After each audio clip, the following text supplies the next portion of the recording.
પાણીની પડોજળ અને પૂછનાર કોણ? ગુજરાતની સ્થિતિ છે આમ તો મોડલ બતાવવામાં આવે છે કે અહીંયા ભરપૂર માત્રામાં પાણી છે, લોકોને કોઈ સમસ્યા નથી, પરંતુ ખરા અર્થમાં જમીની સ્તરે તમે જોવા જાઓ તો ચારે દિશાથી અવાજ ઉઠી રહ્યો છે કે પાણી આપો, પાણી આપો. આજે પણ ઉત્તર ગુજરાત હોય, મધ્ય ગુજરાત હોય, સૌરાષ્ટ્ર કે પછી દક્ષિણ ગુજરાત, ચારે દિશામાંથી સમાચાર આવ્યા કે ક્યાંક લોકો પાણી માટે ધરણા કરી રહ્યા છે, ક્યાંક લોકો વિરોધ કરી રહ્યા છે, ક્યાંક રેલી કાઢવામાં આવી રહી છે, ક્યાંક ટેન્કરથી પાણી પહોંચાડવામાં આવે છે અને સ્થિતિ એ થાય છે કે પછી અહીંયા પોલીસ બોલાવવી પડે છે. જ્યારે લોકો રસ્તા પર ઉતરે છે કે અમને પાણી આપો, પાણીની વ્યવસ્થા કરી આપો, ત્યારે અહીંયા પોલીસ લાઠીચાર્જ કરે છે, ત્યાંથી લોકોને ભગાડવાનો પ્રયત્ન કરે છે. અમારી આસપાસના આ ચાર દ્રશ્યો તમે જોઈ રહ્યા છો, એ પછી રાજકોટ હોય, બનાસકાંઠા હોય, વડોદરા હોય કે પછી જામનગર હોય, બીજા ઘણા બધા દ્રશ્યો છે જ્યાં પાણીની પારાયણ સર્જાઈ છે. આ દ્રશ્યો છે, એની અંદરનો વિરોધાભાસ ને એની અંદરની વિસંગતતા પણ સમજવા જેવી છે. એક તરફ જ્યાં ગુજરાત રાજ્યના મુખ્યમંત્રી એવો નિર્ણય લેતા હોય કે ભાઈ આ વખતે ખરીફ પાક માટે ખેડૂતોને જે સિંચાઈનું પાણી આપવામાં આવે છે એ 1 મહિનો વહેલું આપવામાં આવશે. આ એક ખૂબ જ સારો નિર્ણય છે જે આપણે બતાવ્યો હતો કે ખેડૂતો માટે ખુશીના સમાચાર, આનંદના સમાચાર. બીજી તરફ બનાસકાંઠાની સ્થિતિ શું છે? ત્યાં કાંકરેજમાં પાણી માટે ધરતીપુત્રોએ ધરણા કરવા પડી રહ્યા છે. શેના માટે? પોતાનો મહેનત પરસેવો જે એને વહાવીને પાક ત્યાં ઊભો કરી રહ્યા છે એના માટે સિંચાઈનું પાણી જોઈએ છે. કેનાલમાંથી પાણીનો જથ્થો રોકવામાં આવ્યો છે એટલે ખેડૂતો ત્યાં ધરણા કરી રહ્યા છે. આ પહેલી તસવીર બનાસકાંઠા કાંકરેજમાં જે ધરણા છે. બીજી તરફ વડોદરામાં શું થઈ રહ્યું છે? વડોદરા જેવું શહેર કે જ્યાં બાજુમાં વિશ્વામિત્રી નદી વહી રહી છે. વિશ્વામિત્રી નદી વહી રહી છે એ વાક્ય સાચું છે કે ખોટું એ તમને આજે રાત્રે 9:30 વાગે ખબર પડશે. અમારો વિશેષ અહેવાલ વિશ્વામિત્રીની વાસ્તવિકતા અમે જ્યારે બતાવીશું કે કઈ રીતે વિશ્વામિત્રી નદી પણ પાલનપુરની પેલી લડબી નદી જે ગાયબ કરી દીધી ને કૌભાંડી હોય અને ખાઉદરા હોય, એવી રીતે વિશ્વામિત્રીમાં જે કૌભાંડ ચાલી રહ્યા છે, પાણી વહેતી નદી હોવી જોઈએ, સરિતા હોવી જોઈએ, એના બદલે શોપિંગ મોલ કોમ્પ્લેક્સ ગેરકાયદે બાંધકામથી આખી વિશ્વામિત્રી ભરાઈ ગઈ છે. અને પછી શું થાય છે? વડોદરામાં પાણી માટે મટકાફોડ વિરોધ કરવો પડે છે. આ તમારી વાસ્તવિકતા છે, આ તમારું સત્ય છે અને એ કેમેરામાં કેદ થઈને તમારી સામે છે, નજર સામે છે. તમે એને ઝૂઠલાવી ન શકો, તમે એને ખોટું સાબિત ન કરી શકો. બીજી તરફ રાજકોટના દ્રશ્યો જુઓ, 15 ફૂટ ઊંચા પાણીના ફુવારા ઉડે છે. એક તરફ જ્યાં રજળી રહ્યા છે, રજળપાટ ચાલી રહી છે, એ મારી બાજુમાં જો આ દ્રશ્ય, આ જુઓ, ટેન્કર રાત જામનગરમાં ચાલી રહ્યું છે. અનેક વિસ્તારો એવા છે જ્યાં ઉનાળામાં પાણી નથી મળતું તો ટેન્કરથી પહોંચાડવું પડે છે. અને પછી અહીંયા રાજકોટના દ્રશ્યો જુઓ, 15 ફૂટ ઊંચો પાણીનો ફુવારો ઉડી રહ્યો છે. કેમ કે પાણીનો વેડફાટ થઈ રહ્યો છે, તંત્રના આયોજનનો અભાવ છે, તંત્ર ઊંઘમાં છે, એમને કોઈ પરવા નથી. પાણી વહી જતું હોય તો એમને શું ફરક પડે? ચાહે કોઈ પણ લાઈનનું પાણી હોય. પાણીની પાઇપલાઇન ફૂટી કેવી રીતે જાય ભાઈ? તમે જે કરના નાણાં લો છો તો પછી તમે વ્યવસ્થા કેમ નથી કરી શકતા? ભ્રષ્ટાચાર આચરવામાં આવે છે મુફદ્દલ. આ લોકોને ફક્ત પોતાના ખિસ્સા ગરમ કરવા છે, પૈસા લેવા છે, એના કારણે જ આવી સ્થિતિ સર્જાય છે.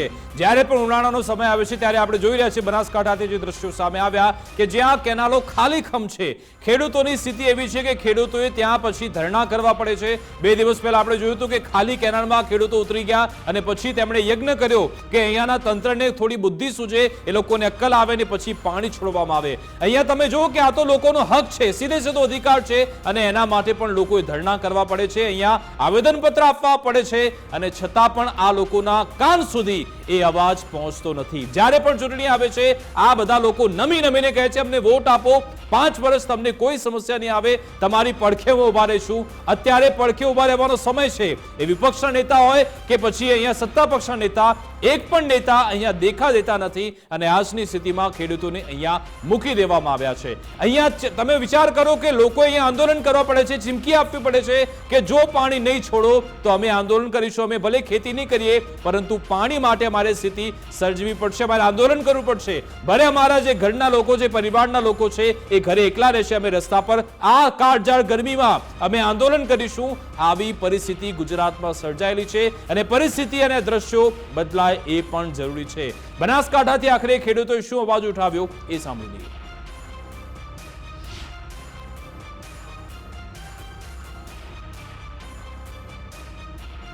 પરંતુ છેલ્લા કેટલાક સમયથી કહી શકાય કે જે કેનાલમાં પાણી નથી મળતું, જેના કારણે ખેડૂતો ચિંતામાં મુકાયા છે. ત્યારે ખેડૂતો અહીં ચાંગા પમ્પિંગ સ્ટેશન ખાતે ધરણા કર્યા છે.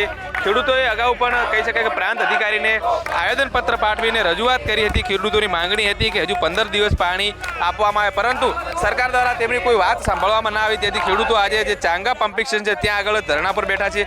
ખેડૂતોની માંગણી છે કે સરકાર તેમને 15 દિવસ સુધી હજુ વધુ પાણી આપે. જો પાણી નહીં આપે તો ધરણા પર બેસી રહેશે. ત્યારે ખેડૂતો અત્યારે રામધૂન બોલાવી અને કહી શકાય સરકારને સદબુદ્ધિ આપે તેના માટેની પ્રાર્થના કરી રહ્યા છે.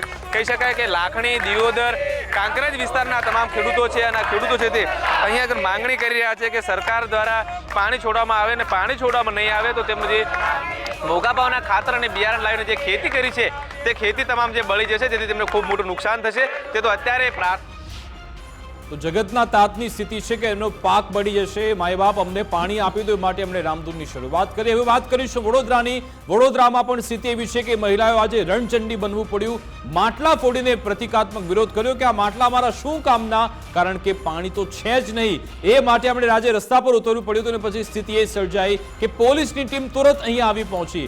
જ્યારે પણ લોકો વિરોધ કરવા પહોંચે છે, લોકો પોતાનો અવાજ ઉઠાવવા પહોંચે છે, ત્યારે પોલીસની ટીમને અહીંયા મોકલી દેવામાં આવે છે એમનો અવાજ દબાવવા માટે, પરંતુ એમનો અવાજ નહીં દબાય. શાસકો છે ને એટલા હાસ્યાસ્પદ શાસકો છે વડોદરાના કે જેમણે ગયા ચોમાસામાં વડોદરાને પૂરમાં ડૂબાડી દીધું હતું. અને એ શાસકો જેમની પાસે જ્યારે આખા દેશમાં કેચ ધ રેઇન અભિયાન ચલાવે છે, વડાપ્રધાન મોદીના એ અભિયાન છે કે જેમાં પાણી એકઠું કરવાની વાત છે. હવે અહીંયા તમે આખું શહેર પૂરમાં ડૂબાડી દીધું આ શાસકોએ વડોદરાના. પાણીનો સંગ્રહ ન કરી શક્યા.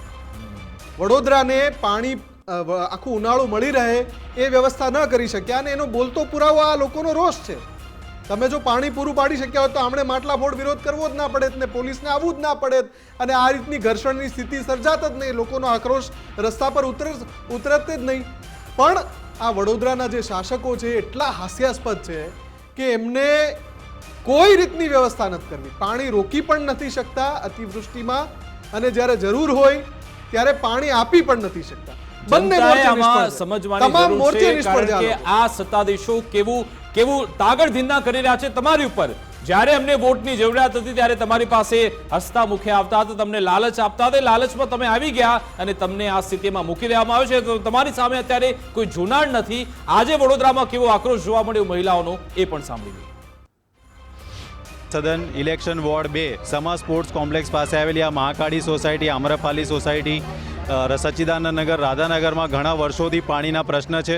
સ્થાનિક લોકોએ ઘણીવાર અહીંયા સ્થાનિક કોર્પોરેટરોને રજૂઆત કરી છે. સ્વયંભૂ પોતે અરજીઓ આપીને થાકી ગયા છે, પણ તેમ છતાં બી આ લોકોના પાણીના પ્રશ્ન જે નિરાકરણ નથી આવી રહ્યા, એટલે લોકો સ્વયંભૂ આજે પોતે અહીંયા ભેગા થઈ એકત્રિત થઈ આવા તડકાની અંદર પગપાળા વોર્ડ ઓફિસ જઈ તંત્રની નિંદ્રા ઉડાડવાનો પ્રયત્ન કરવા જઈ રહ્યા છે. તો હવે તમે જો એમ્બ્યુલન્સમાં જુઓ આ મહિલાઓનો આજનો આક્રોશ. આજે મટકા ફોડ કાર્યક્રમ યોજવામાં આવ્યો તો ત્યાંના દ્રશ્યો છે. કેવી સ્થિતિ અહીંયા સર્જાયેલી છે તમે જુઓ વડોદરામાં, કે જ્યાં પાણી માટે તમારે ધરણા કરવા પડે છે, આંદોલન કરવા પડે છે. આ કઈ દુનિયાના વેરાને છે આ ભાજપ સરકાર? તાઇફાઓમાં રૂપિયા વાપરે છે. જ્યારે પબ્લિકને પાણી આપવાની ભર ઉનાળે જરૂર પડે છે ત્યારે પાછા ભરે છે. અરજી કરો, ફરિયાદ કરો કોર્પોરેશનમાં, ચપ્પલ ઘસી નાખો તો પણ કામ કરતા નહીં. હવે વાત કરીશું આપણે જામનગરની. જામ સાહેબની આ નગરી કે જ્યાં દાવા થતા હતા કે હવે ટેન્કર રાજ સંપૂર્ણ પૂર્ણ થઈ ગયું છે, સારું એવું પાણી આપણી પાસે છે, સંગ્રહ છે, પરંતુ સ્થિતિ એવી છે કે આજની તારીખમાં પણ અહીંયા ટેન્કર માફિયાઓ પોતાની મનમાની ચલાવે છે, પોતાને મન ફાવે એવા પૈસા વસૂલે છે. અને જનતા પણ એટલા માટે પરેશાન છે કારણ કે સમયસર પાણી આવતું નથી ને પછી આ ટેન્કરમાંથી તેમણે પાણી લેવું પડે છે. આજે નગરસીમ વિસ્તાર કે જ્યાં આખો વિસ્તાર ટેન્કરના સહારે છે, ટેન્કરના 76 ફેરા થાય છે ત્યારે લોકોને પીવાનું પાણી મળે છે. ડીસણા રોડ હોય, એરપોર્ટ રોડ હોય, ત્યાં ટેન્કર દ્વારા વિતરણ થઈ રહ્યું છે. વિચારો, જ્યાં એરપોર્ટ વિસ્તાર છે ત્યાં પણ ટેન્કરથી પાણી આપવામાં આવે છે. ન્યૂ જામનગર, નાગેડી વિસ્તાર, તમામ જગ્યાએ ટેન્કરથી વિતરણ થાય છે. દરરોજ 50,000ની વસ્તી. વિચારો, 50,000 લોકો એવા છે જે ટેન્કરના સહારે જીવી રહ્યા છે. અને માની લો ટેન્કર ન પહોંચ્યું, કોઈક એવી પરિસ્થિતિ સર્જાય તો લોકોને પાણી વગર ટળવળવાનું એવી સ્થિતિ જામનગરમાં સર્જાયેલી છે. વિકાસ, મને દક્ષિણ ગુજરાતના એક નેતાનો એ આરોપ યાદ આવે છે કે એમણે એવું કહ્યું હતું કે ભાઈ આ સૌરાષ્ટ્રમાં બધે પાણી પહોંચે છે પણ દક્ષિણ ગુજરાતમાં અમારે પાણી આવતું નથી. આવો આરોપ બનાસકાંઠા કે પછી ઉત્તર ગુજરાતમાં પણ થયો છે કે અમને પૂરતું પાણી મળતું નથી, પણ આ તમે હવે સૌરાષ્ટ્રના દ્રશ્યો જોઈ લો, ત્યાં પણ હજુ ટેન્કર રાજ છે. એટલે આ જે સ્થાનિક પ્રશાસન છે એની નિષ્ફળતા છે કે જે ટેન્કરથી પાણી પૂરું પાડવું પડે. શા માટે પૂરું પાડવું પડે પાણી, જ્યારે આટલું બધું પાણી છે, દર વર્ષે આટલો સંગ્રહ થાય છે, નર્મદા ડેમમાંથી આટલો સંગ્રહ થાય છે, તો પછી આવા દ્રશ્યો શા માટે સર્જાય? કેમ કે તમને ચિંતા નથી, તમને એવી કોઈ ચિંતા નથી કે આપણે આ ટેન્કર રાજના દ્રશ્યો જેના ઉપર તમે કોંગ્રેસના શાસનમાં સવાલો ઉઠાવતા કે ભાઈ કોંગ્રેસનું શાસન એટલે ટેન્કર રાજ, એવું કહીને તમે વ્યંગ કરતા, એ હજુ આજે તમારા શાસનમાં પણ છે. તો આ પરિસ્થિતિ કેમ સર્જાય છે? આ સ્થાનિક પ્રશાસન છે એની નિષ્ફળતા છે કે 50,000ની વસ્તીને ટેન્કરથી પાણી સપ્લાય કરવું પડે છે. બિલકુલ, અહીંયાના જે અધિકારી છે એમણે શું તર્ક આપ્યો, શું બચાવ કર્યો એ પણ સાંભળ્યું. જામનગર શહેરમાં નવો વિસ્તાર પડ્યા બાદ નવી સોસાયટીઓ ડેવલપ થાય છે અને જે મોટેભાગે બાયપાસ રોડ ઉપર, રિંગ રોડ ઉપર ને એવી સોસાયટીઓ આવેલી છે, જેમાં જે કોઈ પાણીનું કોઈ નેટવર્ક ના હોય, પાઇપલાઇન ના હોય અને પાણી પહોંચાડી શકાય ના હોય તેવા વિસ્તારોમાં મહાનગરપાલિકા દ્વારા પ્રાથમિક સુવિધા તરીકે પીવાનું પાણી આપવા માટે ટેન્કર મોકલવામાં આવે છે. આ ટેન્કર લગભગ બીચડા રોડથી લઈ બાયપાસ રોડ અને ઠેબા ચોકડી સુધીના વિસ્તારમાં 76 જેટલા ટેન્કરો રોજે રોજ મોકલી અને લોકોને પ્રાથમિક સુવિધા પૂરી પાડવામાં આવે છે. નવા ભરેલા જામનગરના વિસ્તારોમાં હાલમાં પણ હજી તંત્રના એવો દાવો કરે છે કે 76 ટેન્કરો દ્વારા પાણી વિતરણ કરવામાં આવે છે કે નવી પાઇપલાઇનનું કામ પણ હજી થયું નથી. છતાં 5-5 વર્ષથી ત્યાંથી ટેક્સ ઉઘરાવવામાં આવે છે અને ટેન્કર મોકલવામાં આવે છે, પણ છતાં પણ જે વાતો કરે છે ટેન્કર મોકલવાની, પર ત્યાંના લોકોની વાસ્તવિક પરિસ્થિતિઓ જોઈએ તો 2 દિવસ સુધી પણ પાણી નથી મળતું. આ ટેન્કરનું જે કામ છે તેમાં 100% મોટા પાયે ભ્રષ્ટાચાર થાય છે. અમારી આની પહેલા પણ અનેક વખત રજૂઆત હતી કે તાત્કાલિક ધોરણે પાઇપલાઇનનું કામ કરવામાં આવે અને લોકોને દૈનિક પાણી મળે તેની વ્યવસ્થા કરવામાં આવે.